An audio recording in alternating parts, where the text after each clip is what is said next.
Good evening. I'm Diana Sky, and you're watching World News Tonight, live from Warsaw. Christmas diplomacy?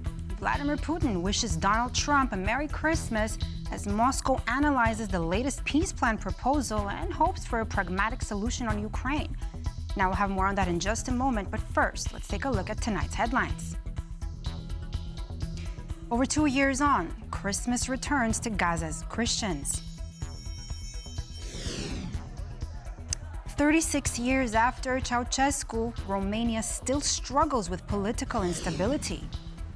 And Christmas underground, another day of miners' protest in the Silesia mine. But we begin with Russia threatening Poland. Those who want to take over the building of the Russian Consulate General in Gdańsk should carefully consider the consequences of such a move, said the spokesperson of the Russian Foreign Ministry, Maria Zakharova. The bizarre warning comes after Poland moved to close the Russian consulate on the night of December 23 in response to ongoing Russian provocations. Now, Polish Foreign Minister Radosław Sikorski announced the withdrawal of permission for operations of the Russian consulate in Gdańsk in November. The move followed explosions on railway lines in eastern Poland in mid-November, carried out by Kremlin-linked saboteurs. In retaliation, Russia summoned the Polish ambassador. Additionally, Moscow announced the closure of the Consulate General of the Republic of Poland in Irkutsk on December 30. But now, despite the deadline for the Gdańsk consulate closure passing, Russian personnel remain on the consulate's premises. Now, while much of the world celebrated Christmas, Ukraine faced strikes from Russia. In Odesa, Chernihiv, Kharkiv, and Donetsk, lives were disrupted, power cut, and homes damaged. Yet even as sirens blared, Randy Potts explores how Ukrainians mark the holiday by lighting candles, singing carols, and holding impromptu services on the front lines in this next report. As much of the world celebrated Christmas, NATO warplanes were forced to scramble after Russia dispatched its Tu-N5MS nuclear bombers near the north of Britain today. Polish fighters also intercepted and escorted a Russian reconnaissance plane. Meanwhile, in Rome, the Pope prayed for peace. Let us entrust the entire European continent to the Prince of Peace, and let us pray in a particular way for the martyred people of Ukraine. May the clamor of weapons cease, and may the parties involved, with the support and commitment of the international community, find the courage to engage in sincere, direct, and respectful dialogue. Back on the front, the Ukrainian Air Force reports it made several successful strikes with Storm Shadow cruise missiles on the Novoshakhtinsk oil refinery plant in Russia's Rostov region. The Novoshakhtinsk refinery is one of Russia's largest suppliers of petroleum and directly supplies the Russian armed forces. As Ukrainian forces hit Russian military targets, the Russian army struck several Ukrainian cities, including Donetsk, Chernihiv, Kharkiv, and Odesa. In Odesa, Russian strikes targeting port and industrial infrastructure left at least one person dead and 2 injured. Russian drone strikes on the Chernihiv region of Ukraine caused fires and damaged several energy facilities. The enemy has been attacking our city for a whole day, and part of the city was left without electricity. On Christmas Eve, a Ukrainian soldier on the front line using the call sign Sanish was able to call his wife and son, who were forced to celebrate the holiday by candlelight due to rolling blackouts. Power was switched off for the second time today. The power has been off since 3 p.m. Before that, there was no power from 5 a.m. till 12 p.m. And it is the same every day. Glory to Ukraine. Glory to heroes. Even as attacks continue, Ukrainians try to observe the holiday as usual, both in the cities and on the front line, where Ukrainian soldiers attend impromptu services brought to them by daring priests. Vladimir Putin has been informed of a new proposal from the U.S. and Ukraine. The Kremlin reports after the Ukrainian president revealed the assumptions in the U.S. version of the peace plan. In the negotiation process on a settlement of the Ukraine conflict, there is a slow but steady progress. It is accompanied by highly harmful and even malicious attempts by a group of countries, primarily Western European ones, to torpedo these efforts. Referring to a Christmas message from Ukrainian President Volodymyr Zelensky, suggesting he and others might wish for Putin's death, Kremlin spokesman Dmitry Peskov said, We saw the report about Zelensky's truly strange Christmas address yesterday. It was uncivilized and embittered. He seems like an inadequate person. For his part, Ukrainian President Volodymyr Zelensky says he spoke with 2 U.S. officials today about the ongoing peace talks. Today, we had a very good conversation with President Trump's special envoy Steve Witkoff and Jared Kushner. We discussed certain substantive details of the ongoing work. Real security, real recovery, and real peace are what all of us need. I also asked the guys to pass along our Christmas greetings to Donald Trump and the entire Trump family. Thank you. Back in Kyiv, the singing of Christmas carols on Christmas Day was drowned out by the sound of sirens. For TVP World, Randy Potts. In another place defined by conflict, Christmas brings a rare moment of stillness. In Gaza and Bethlehem, amid devastation and despair, life pauses, if only briefly. This Christmas, for the first time in 2 years, Palestinian Christians reclaim a moment of faith, joy, and togetherness. Zuzanna Jurek takes us a little bit away from the shelling and a little closer to the stories of Gazan Christians drawing strength from resilience and hope. Christians of Bethlehem, the birthplace of Jesus, rejoiced during Christmas celebrations, the first in 2 years. The celebration and prayers were just prayers, and all we wished for was for the war to stop. And now we wish for new security and new peace. The church is overfilled with joy and hope as Palestinian Christians got to spend Christmas in their communities for the first time since the war in Gaza began. But despite the temporary reprieve of Christmas, Gazans continue to suffer, with constant shelling exhausting critical infrastructure and the people alike. Even on Christmas Day, bodies are pulled from the rubble, while 75% of Palestinians face extreme hunger and are forced to dwell in unlivable conditions. The famine situation is a little better, but still there is widespread hunger. Moreover, right now we have winter in Gaza, and there were severe storms. So all those makeshift shelters or evacuation centers have been flooded. Under these circumstances, the ceasefire teeters on the brink too, with Israel seeking to expand its settlements into the West Bank despite international outcry. We recall that such unilateral actions as part of a wider intensification of the settlement policies in the West Bank not only violate international law but also risk fueling instability. They risk undermining the implementation of the comprehensive plan for Gaza amid efforts to progress to Phase 2 and harming prospects for long-term peace and security across the region. For its part, the Israeli government refuses to budge. Israel strongly rejects the statement issued by foreign countries regarding the cabinet decision on settlements in Judea and Samaria. Foreign governments will not restrict the right of Jews to live in the land of Israel, and any such call is morally wrong and discriminatory against Jews. Despite the criticism coming from the international community and humanitarian workers. The challenges are really incredible, so it is very important to keep the ceasefire in place and to make sure that all the necessary humanitarian aid can find its way into Gaza, because it's not just food insecurity and lack of shelter, but let's remember that those kids in Gaza, they haven't gone to school for 2.5 years. But as the Israeli government engages in diplomatic quarrels, the head of the Catholic Church, Pope Leo XIV, used his Christmas address to remind the Christian community about the human cost of politicking. Dear brothers and sisters, since the Word was made flesh, humanity now speaks, crying out with God's own desire to encounter us. The Word has pitched his fragile tent among us. How, then, can we not think of the tents in Gaza, exposed for weeks to rain, wind, and cold, and of those of so many other refugees and displaced persons on every continent, or of the makeshift shelters of thousands of homeless people in our own cities? But despite their plight and suffering, Christians in Gaza arguably get the biggest miracle of all.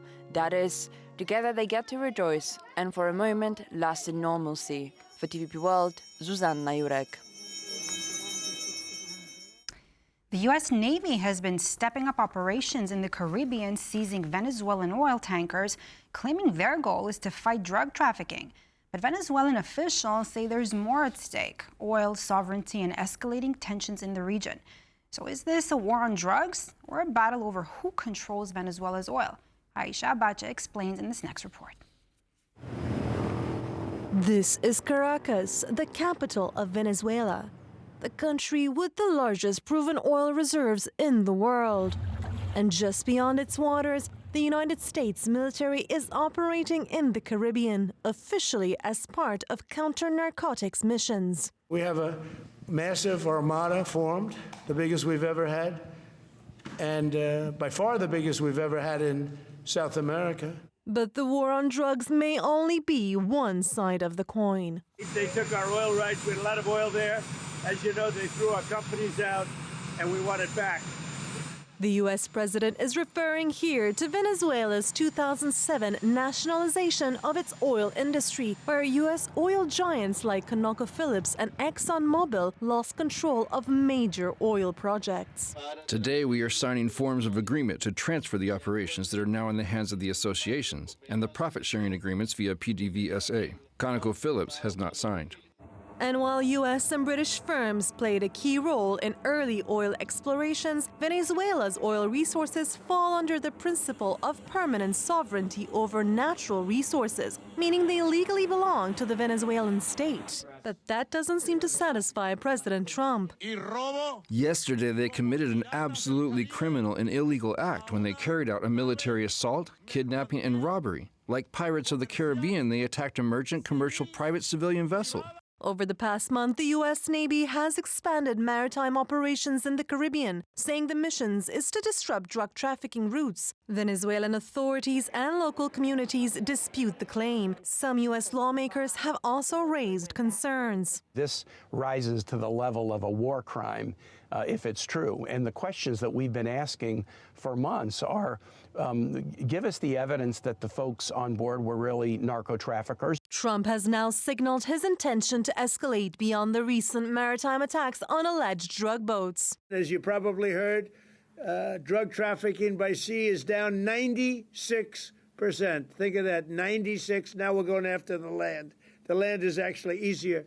And since mid-December, the U.S. Navy started to seize Venezuelan oil tankers. In December 2025, the United States proceeded with the hijacking and theft of 2 ships on the high seas that contained approximately 4 million barrels of Venezuelan oil and announced an absolute naval blockade against tankers transporting Venezuelan energy. These actions constitute acts of piracy as understood under customary international law and codified by the United Nations as illegal acts of violence, with no intention to give them back. The oil that has been seized, the United States seized 1.9 million barrels of oil on December 10th. We're going to keep it. We're keeping. Where's it? Are we going to sell it or put it in the strategic? Maybe we'll sell it. Maybe we'll keep it. Maybe we'll use it in the strategic reserves. We're keeping it. We're keeping the ships also. As protests grow and diplomatic tensions rise, the question remains, is this a war on drugs or a battle over who controls Venezuela's oil? For TVP World, I'm Aisha Badja. 36 years ago, Romania's communist dictator Nicolae Ceausescu was executed. Yet today, the country is still grappling with political instability. In 2025, Romania hoped to regain that stability it lost after the first round of presidential elections was annulled. Our Balkans correspondent Pavel Chaskovsky has more. Romania began the year by entering the EU visa-free Schengen zone, but also hoping to regain its footing after enduring political turmoil that had been ongoing since the end of 2024. That was when the Constitutional Court annulled the first round of the presidential election, which included foreign interference meant to sway votes in favor of the extreme right candidate Călin Georgescu. But crowds took to the streets in protest of the cancelled election and Georgescu being barred from running in the rerun. They cancelled our right to vote.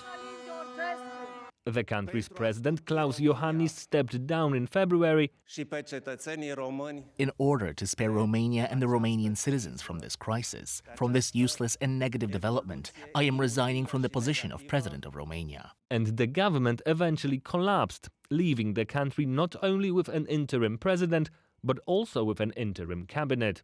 I think everybody's tired, because this is like a never-ending telenovela. In continuous mode since November, December.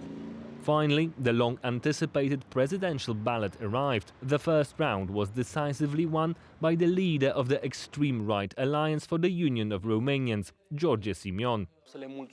I want to thank, from the bottom of my heart, all those who chose to vote for position number 1 on the ballot. In the runoff, he was to face the centrist mayor of Bucharest, Nicuș Ordan, who had secured only half his opponent's votes. But the tables turned after the second vote was cast. Dan emerged victorious. It's your victory, you know.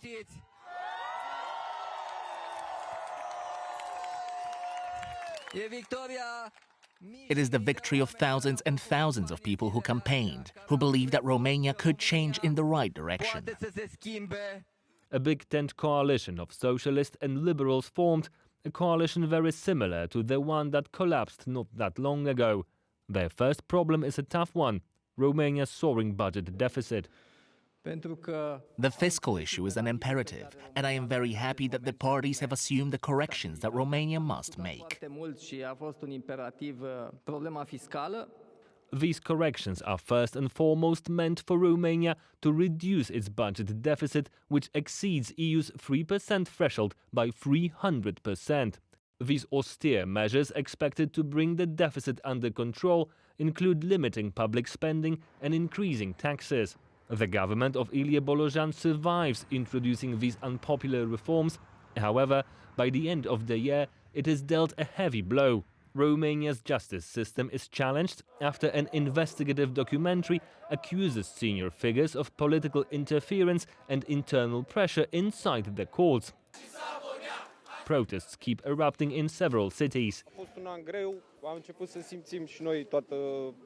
It was a difficult year. We also started to feel the austerity, and considering the latest images, I am outraged that I am affected by austerity, and people with a lot of power get away with it.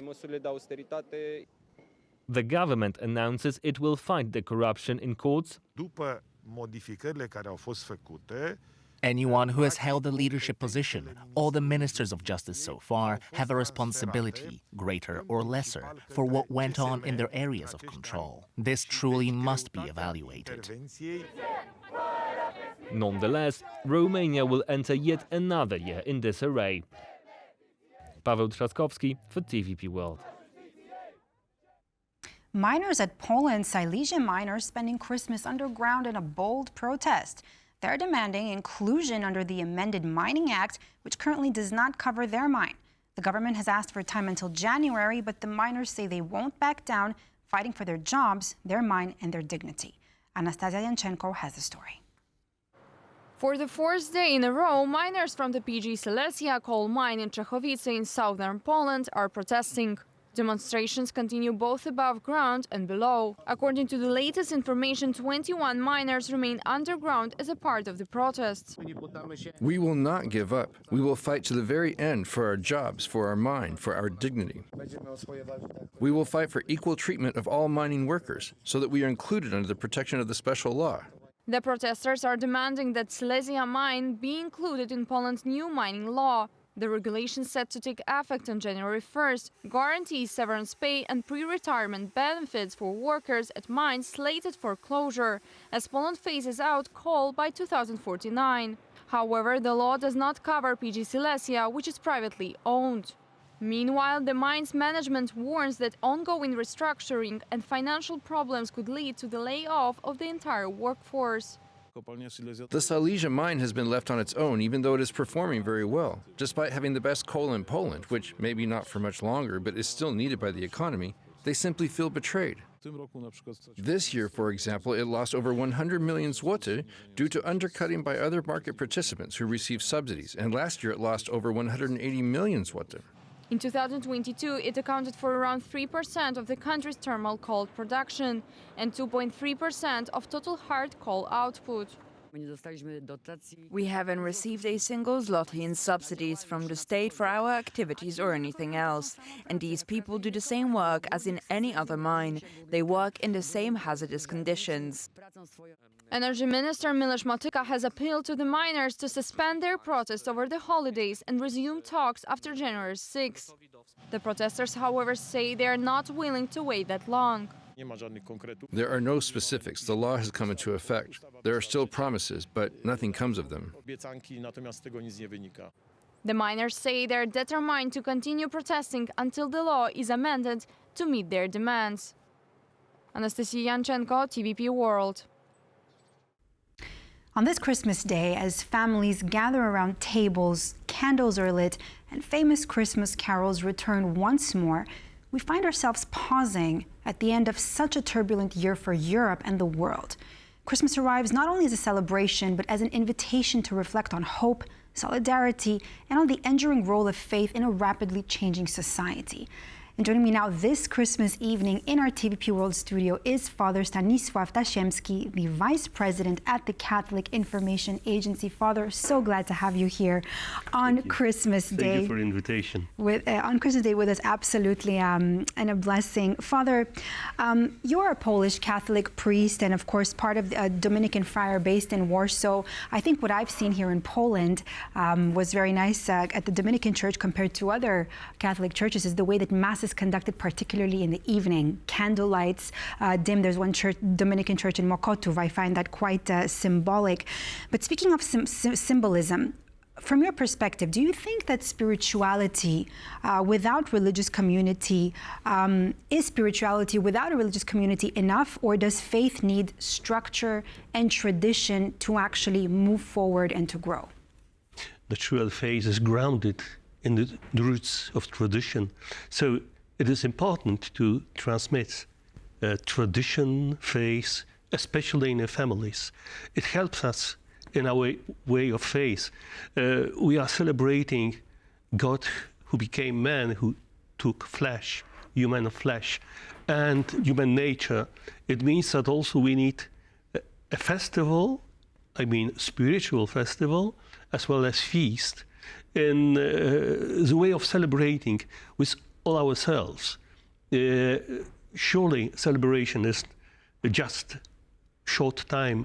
We gathered last night on midnight mass. Earlier we prepared nearly the whole mass month on Rate mass, morning mass. Many people came. We may say there are two monasteries, Dominican monasteries here in Warsaw, in Mokotów you spoke about, but also in an old town, the old monastery, which dates from the beginnings of 17th century. So we also notice that people are coming across Warsaw to celebrate together. And they love also to be in the old town where the whole history is very present. Surely it is also human life is rooted in history, as well as you want to know how our parents, grandparents celebrated Christmas. So we just try to transmit this tradition to new generation. Do you think that, speaking of the new generation, I absolutely agree with you when you say you want to give into those traditions and for our children and our grandchildren and so on. Do you think that the true meaning of Christmas has changed throughout the years, especially now where modern society still knows how to receive Christmas for what it should be? I mean, we live in such a world now, for instance, where screens are taking over, right? It's becoming such a rapid place. Surely Christmas means also to share with those who are in need. And perhaps in last years, we noticed that just before Christmas or during Christmas, we have this tradition to leave one place around the table for the host who will arrive. And so spiritually, this work of welcoming people who are homeless, who are alone, sick, it is also very important. We know that in these days, for instance, in Poznań, there were 1,500 people lonely. Those people who live perhaps a bit on the margins of society were hosted on the terrain of international fair. So it is one of the images. Surely time changes. Surely people have many problems and doubts. Surely what you said about is that we are witnessing laicization of society, we also witness that it is difficult to give the whole tradition to new generation.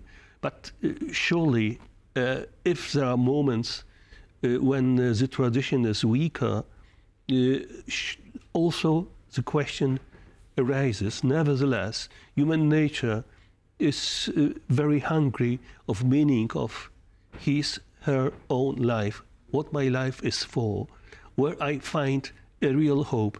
And just in the universal church, we are nearly at the end of Jubilee of Hope.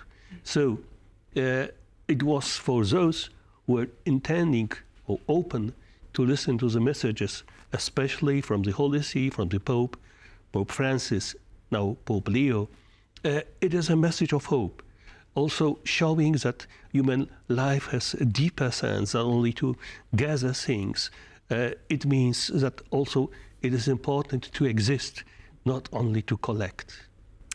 Father, you spoke to us a little bit just earlier about the Polish traditions, right? About an empty chair, right? But also, let's remember, you also spoke about the midnight mass. There's also in Polish tradition the breaking of the opłatek. Which of these Polish traditions do you think carries the most spiritual weight today, and which do you think are going to risk simply becoming sentimental? It is not an easy question. Surely we may say that there are some people who are escaping all the atmosphere of Christmas, who are going to ski somewhere here in Poland, or who are spending Christmas time abroad in the Alps. Perhaps it is also good how to mix tradition and relax. It is their own question. But surely the question is, if a human being has a relationships towards the earlier generations, they are able to read what, for instance, their grandparents wrote about, spoke about, or their grandparents. So it is also important for our own identity. What is essential? Surely opłatek, so a wafer which is not consecrated, but also as a symbol of sharing, is very moving, very important. It is why it is not only celebrated during the Easter Vigil, but also it is celebrated during the whole Christmas period. I mean, sometimes even up to the 2nd of February, because traditionally people were used to sing Christmas carols to the 2nd of February, to feast of revelation of offering of Christ in temple. So, and it's also the day that many Catholics, do correct me if I'm wrong, would take off the Christmas tree, right? Was on the 1st of February, right? Yes. So it is also. I do remember that. I do remember at one point living in Canada, and we would keep, a lot of my friends would take their trees off early January, and we would keep it on until February. And they'd be like, "Hey, why are you keeping it on until February?" And I was like, "Well, it's a long story to have to explain it to you." But Father, let me ask you also this: how do you think that Catholics today, and you as a priest, are responding to the rise of secularism? And just to understand this youth also is, it's a little bit of belief, it's a little bit of the daily lives that we live in. And let's be honest, as I mentioned earlier, we've been living through wars and through quite a chaotic year in times. How do you respond to this? Surely there is perhaps the most important is to listen. It is not the case that in this time Pope Francis, now Pope Leo, is continuing the process of synodal church which is speaking, which is listening, which is trying to also find answers, but it is mostly on the personal level. I need to listen to a concrete person, to her or his questions. It is very important. It needs patience. There are different tides in human history, and we know that to find a deep reasons for faith, for hope, needs also certain maturity. It is true that people very often feel alone. I mean, in our technological world, people are used to stay, perhaps also in our communities. If we were used to, for instance, to stay a bit together at table, very often nowadays we spend a lot of time in front of our computer, personal computer, but also it happens in families. People are watching more their computer or their phone than to their faces. It is very important to find that look to the face, to the eyes of another person. Essentially hope. Father, and just before we end this interview, because we're almost out of time, what message do you want to share to our viewers this Christmas Day? We know that we are living in a very stormy times. When comes Prince of Peace, King of Peace, he's bringing to us our inner peace. I mean, also among tragedies, among solitude, God is open to us. He's waiting for us. He's welcoming us. He wants to be among us. Let's open our doors, our gates to Christ who is coming. Thank you so much, Father Stanisław, for being with us here on TVP World here this Christmas. And thank you there back home for watching this edition of World News Tonight. I'm Diana Skaya, and we wish you here from all of us at TVP World a very Merry Christmas to you and your loved ones.